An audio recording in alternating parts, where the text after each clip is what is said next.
உண்மையை சொல்லு கதிரு, நீ எங்க இருக்கன்னு தயவு செஞ்சு சொல்லு. என்கிட்ட பொய் மேல பொய் சொல்ற. நீ வந்து கண்டிப்பா நான் சொல்றேன், நீ இப்ப குன்னக்குடியில இல்ல அப்படின்னு வந்து இப்ப ராஜி கோவமா ராஜி கத்துன உடனே வந்து இந்த பாரு, நான் சொல்றத மட்டும் கேளு, பொறுமையா கேளு, நான் எதா இருந்தாலும் உனக்கு தெளிவா வந்து அப்புறமா சொல்றேன், நான் குன்னக்குடியில தான் இருக்கேன், நீ இப்ப பத்தி கேள்வி கேட்காத, என்னால இப்ப பேச முடியாது அப்படிங்கிறாரு கதிர். இந்த பார், என்கிட்ட நீ பொய் சொல்ற வேலை வச்சுக்காது, இங்க இவ்வளவு பெரிய பிரச்சனை நடந்துகிட்டு இருக்கு, என்ன பண்றதே எனக்கு ஒன்றும் புரியாம உனக்கு கால் பண்ணிருக்கேன் அப்படின்னா என்ன பிரச்சனை அப்படின்னு வந்து இவர் கேட்ட உடனே வந்து இல்ல எனக்கு இப்போ வந்து இங்க வந்த இடத்துல அந்த மீனாக்காவோட மாமா இருக்காருல்ல, அவருக்கும் அத்தைக்கும் ஒரு சின்ன சண்டை ஆயிடுச்சு. அத்தை வந்து அவர் திட்டின உடனே அத்தை ரொம்ப வருத்தப்பட்டாங்க. அப்புறம் எல்லாம் சரி ஓகே சமாதானமாகி எல்லாரும் ஒன்னா சேர்ந்து எல்லாரும் போலாம்னு நினைச்சோம். அதனால அந்த தீம் பார்க்ல எல்லாம் சுத்தி பார்த்துக்கிட்டு இருந்தாங்க.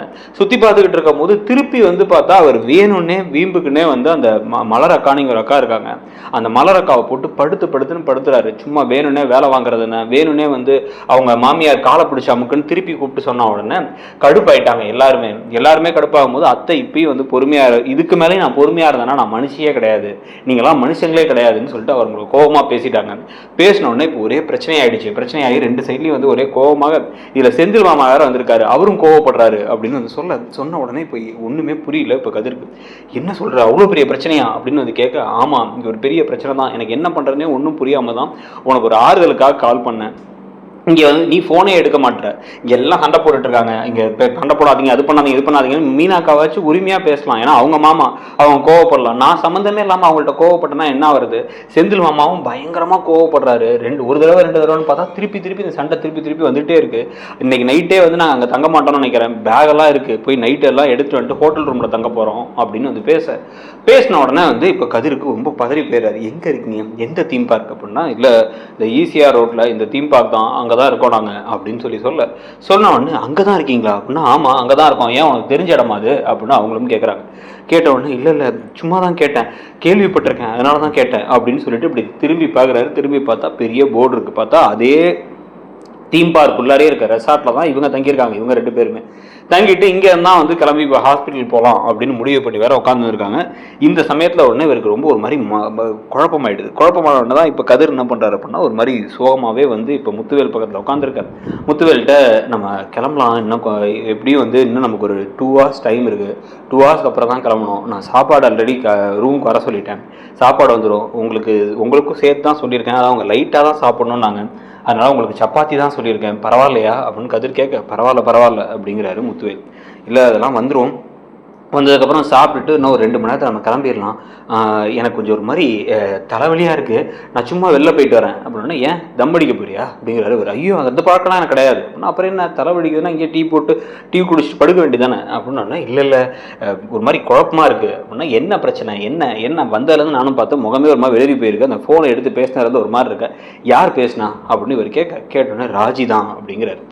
ராஜிக்கு என்னாச்சு அப்படின்னா, இல்லை இங்கே வந்த இடத்துல அம்மாவுக்கும் இங்கே இந்த மீனாக்காவோட சொந்தக்காரங்களுக்கும் சண்டை போல, 2 பேரும் மாற்றி கோபமாக பேசிக்கிட்டாங்க, அதனால பிரச்சனை ஆயிடுச்சு அப்படிங்கிறாங்க, அதான் நானும் எனக்கு என்ன பண்ணுறதுன்னு ஒன்றுமே புரியல அப்படின்னு வந்து சொன்ன உடனே வந்து இந்த பாரு, இந்த விஷயத்தெல்லாம் உடனே வந்து சண்டை போட்டிருக்கானுங்க, இது பிரச்சனை ஆயிடுச்சு அப்படின்னா, இங்கே சென்னையில் தானே இருக்காங்க, நீ போய் பார்க்க வேண்டியதானே, ஆனால் சென்னையில் மட்டும் இல்லை இதே ரெசார்ட்டில் தான் இருக்காங்க அப்படின்னு வந்து இவர் சொன்ன உடனே ஷாக் ஆயிடுறாரு. இப்போ இவர் முத்துவேல், என்ன சொல்கிற, இதே ரெசார்ட்டில் தான் இருக்காங்களா அப்படின்னா, ஆமாம் இந்த ரெசார்ட்டில் தான் இருக்காங்க, இங்கே வச்சு தான் சண்டை போல, அவங்க இங்கே தீம் பார்க் வந்திருக்காங்க, இங்கே பெரிய பிரச்சனை ஆயிடுச்சுங்கிறாங்க, நான் இப்போ வெளில போனால் நான் சென்னையில் இருக்கேன் அப்படிங்கிறத கேட்டே ஷாக் ஆகிடுவா, நான் குன்னக்குடியில் இருக்கேன்னு தான் சொல்லியிருக்கேன் அப்படின்னா, இந்த பார் அதெல்லாம் யோசிக்கிற டைம் இது கிடையாது, அங்கே ஏதாவது பிரச்சனை ஆயிடுச்சு, அதில் வேற வந்து அவங்க வீட்டில் ஏதாவது வந்து ஒரு பையன் போலீஸாக இருக்கான் அப்படின்னு ஒரு பேசிக்கிட்டு இருக்கேன், நானே பார்த்துருக்கேன், நீ ஓரளவுக்கு நிதானமாக இருந்தால் கூட உன்னுடைய இந்த நடு அண்ணன் இருக்கானே அவன் சுத்தமாக நிதானமாக இருக்க மாட்டான், செந்தில் தானே அவன், செந்தில் எப்போ பார்த்தாலும் டக்குன்னு முன்கோபம் ஜாஸ்தி, அவன் எதையாச்சும் பேசி விட பிரச்சனை ஆகிட்டு கடைசியில் வந்து சண்டை ஆகிடக்கூடாது, அதனால வந்து இந்த ரொம்ப வேணாம், நீ தயவு செஞ்சு கிளம்பி போய் முதல்ல போய் பார்த்து வா அப்படின்னு வந்து இவர் சொன்னதுக்கப்புறமா வந்து, இல்லை நான் போனால் பிரச்சனை ஆகிடும், பிரச்சனையெல்லாம் அப்புறம் பார்த்துக்கலாம், நீ முதல்ல போய் பார்த்து வா, என்னாலே அப்புறம் இங்கே நிம்மதியாகவே இருக்க முடியாது அப்படின்னு முத்துவேல் சொல்கிறார். சொல்லிட்டு நான் வந்திருக்கேன்னு மட்டும் சொல்லாத, நீ போய் சும்மா வந்து ஒரு சவாரிக்காக வந்திருக்கேன், சர்ப்ரைஸ் பண்ண வந்தேன்னு ஏதாவது சொல்லிக்கோ அப்படின்னு சொன்ன உடனே சரி ஓகே அப்படின்னு ஒரு வேகமாக கிளம்பி போகிறார்.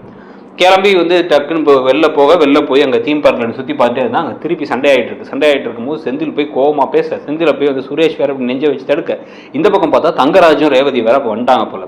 ஸோ வந்தவங்கள தங்கராஜும் வேற வந்து கோவமாயி என்ன பழக்கம் அதெல்லாம் அப்படி இப்படின்னு அவர் வேற ஏதோ பேசிகிட்டு இருக்கும்போதே டக்குன்னு உள்ளார போயிட்டு கதிர் வந்து, இந்த பாருங்க பிரச்சனைலாம் வேணாம் அப்படின்னு கதிரை பார்த்தோன்னே எல்லாரும் ஷாக் ஆகிறாங்க. அந்த பக்கம் தூரமாக வந்து ராஜி அந்த பக்கம் தனியாக நின்றுட்டு இருந்தவங்க அவங்களும் இதை பார்த்து ஷாக் ஆகி அவங்களும் ஓடி வராங்க.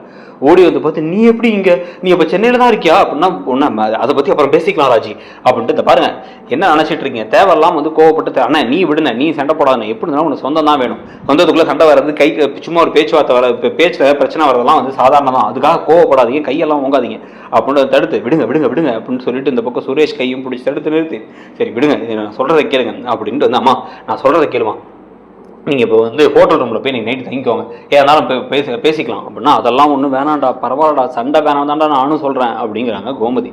சொல்லணும்னா இந்த பக்கம் வந்து பார்த்தா வந்து டக்குன்னு திருப்பி செந்திலுக்கும் சுரேஷுக்கும் சண்டை வேற, இந்த பக்கம் தங்கராஜுக்கும் சண்டை வேற, தங்கராஜெல்லாம் வந்து சட்டக்காலர்லாம் பிடிக்க போகும்போது தடுத்து நிறுத்தி இந்த பக்கம் கதிரும் பாக்கியராஜும் இழுத்து தயவு செஞ்சு நான் கோவப்படாதேன்னு அப்படின்னு செந்தில்கிட்ட சொல்லிட்டு நான் ஒரு சவாரிக்காக வந்தேன், நான் வந்துடுறேன், நான் ஒரு இன்னைக்கு சாயங்காலம் நான் வந்துடுறேன், நம்ம ஒரு ஹோட்டல் ரூமில் தங்கிக்கலாம், நீ இதை பற்றி தேவையில்லாமல் வந்து ரொம்ப யோசிக்காதங்க அப்படின்னு சொல்லிட்டு வந்து இப்போ வந்து கூப்பிட்டு போயிட்டு இவங்க எல்லாத்தையும் சேர்த்து இவரே ஒரு வண்டி ஏற்பாடு பண்ணி அனுப்புறாரு.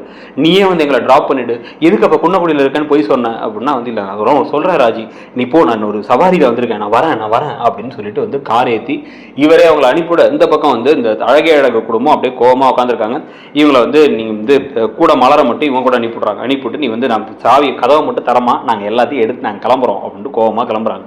அவங்க போனா போட்டோன்னு இந்த பக்கம் ராகவன் லட்சுமியெல்லாம் கத்திக்கிட்டு இருக்கும் பொழுதே தான் வந்து இப்போ இந்த ராஜி ரொம்ப ஒரு மாதிரி பைத்தியம் பிடிச்ச மாதிரி ஆயிடுறாங்க. எதுக்கு இவன் போய் சொல்லலாம், என்ன நடந்திருக்கும் அப்படின்னு எல்லாத்தையும் யோசிச்சுட்டு இருக்கும் பொழுதே தான் அடுத்த கட்டமாக வந்து பார்த்தா இப்போ உள்ளார வந்துட்டு கதிர் ரொம்ப வருத்தப்படாது. நான் பொய் சொல்லிட்டேன், நான் அவள்கிட்ட பொய் சொல்ல வேணாம்னு நினச்சேன், எனக்கு என்ன பண்ணுறதுனே ஒன்றுமே புரியல, ஆனால் இங்கே பிரச்சனை இப்போதைக்கு சரி பண்ணி அவங்கள பிரித்து விட்டேன், ஆனாலுமே எனக்கு ரொம்ப கஷ்டமாக இருக்குது அப்படின்னு வருத்தமாக பேசின உடனே தான் வந்து இப்போ பார்த்தா திடீர்னு எதுவுமே பதில் சொல்லாமல் முத்துவேலு யாருக்கோ கால் பண்ணுறாரு. கால் பண்ண உடனே டக்குன்னு பார்த்தா அந்த ஃபோனை ராஜி இந்த பக்கம் எடுத்து அப்பா அப்படின்ன உடனே வந்து அவன் என் கூட தான் வந்திருக்கான் அப்படிங்கிறாரு. உடனே என் கூட தான் வந்திருக்கான் அப்படின்னு ஷாக் ஆகி பார்க்க அது ஒரு முக்கியமான விஷயம், நான் தான் அவனை கூப்பிட்டு வந்தேன், உன் சித்தப்பாக்கெல்லாம் தெரிய வேணான்னு சொல்லிட்டு கூப்பிட்டு வந்தேன், அந்த விஷயத்தை வந்து நான் என்னங்கிறத அப்புறமா சொல்கிறேன், ஒரு சின்ன ஒரு பிஸ்னஸ் டீலிங் கூட வச்சுக்கோ, அதனால தான் அவன் வந்து என் பேரை சொல்ல வேணான்னு சொல்லாமல் இருந்தான் சரியா அப்படின்னு அவங்க அப்படியே ஒரு மாதிரி கண் கலங்கி போக இப்பயும் வந்து அவங்க கிட்டக்க இவருக்கு வந்து உடம்பு சரியில்லைங்கிறத அவர் சொல்லாமல் நான் தான் வந்திருக்கேன், இதை நீ யார்ட்டையும் சொல்லாத, அங்கே உங்கள் அம்மா கிட்ட எல்லாத்தையும் சொல்லாத, அவன் சவாரிக்கு வந்திருக்கான் அதை மட்டும் சொல்லி விட்டுரு, தேவையில்லாமல் இதனால் ஒரு பிரச்சனை வேணாம் சரியா, இதை சொன்னால் வந்து அவன் சித்தப்பா புரிஞ்சுக்க மாட்டான், நீங்கள் 2 பேரும் இப்போ சேர்ந்துட்டீங்களா பேசிட்டீங்களா அப்படின்னா என் கூட தான் தங்கியிருக்கான் வேணா பேசு அப்படின்னு கொடுத்த உடனே இவர் உடனே ராஜி அப்படின்னு கதிர் சொல்ல எங்கள் அப்பா கூட தான் வந்திருக்கேன் என்கிட்ட சொல்லல, எனக்கு எவ்வளோ சந்தோஷமா இருக்கு தெரியுமா அப்படின்னு அவங்க அந்த பக்கம் உருகிக்கிட்டு இருந்து அதுக்கப்புறமா வந்து சரி நான் அப்புறம் எல்லாத்தையும் சொல்கிறேன் அப்படின்னு ஃபோனை வச்சிடறாங்க. ஆனால் இப்போதைக்கு மறைச்சாலும் எப்படி இருந்தாலும் இந்த உடம்பு சரியில்லைங்கிற விஷயம் அடுத்து தெரிய வரதான் போகுது. அதை பற்றி நீங்கள் என்ன நினைக்கிறீங்க? இன்னொரு பக்கம் வந்து பார்த்தீங்கன்னா சிறகடிக்க ஆசையில் பயங்கரமான பல திருப்பங்கள்லாம் அடுத்தடுத்து வரப்போகுது. அதை பற்றி உங்கள் கருத்து என்ன அப்படிங்கிறதையும் சொல்லுங்கள். அந்த ப்ரெடிஷன் வீடியோஸையும் பார்த்துட்டு அப்படியே இளம்பொருள் சேனலை ஒரு வேலை சப்ஸ்கிரைப் பண்ணலாம், சப்ஸ்கிரைப் பண்ணி அந்த பெல் ஐக்கானை கிளிக் பண்ணுங்கள். அப்போ தான் நாங்கள் போடுற வீடியோட அப்டேட் உங்களுக்கு வரும். தேங்க்யூ.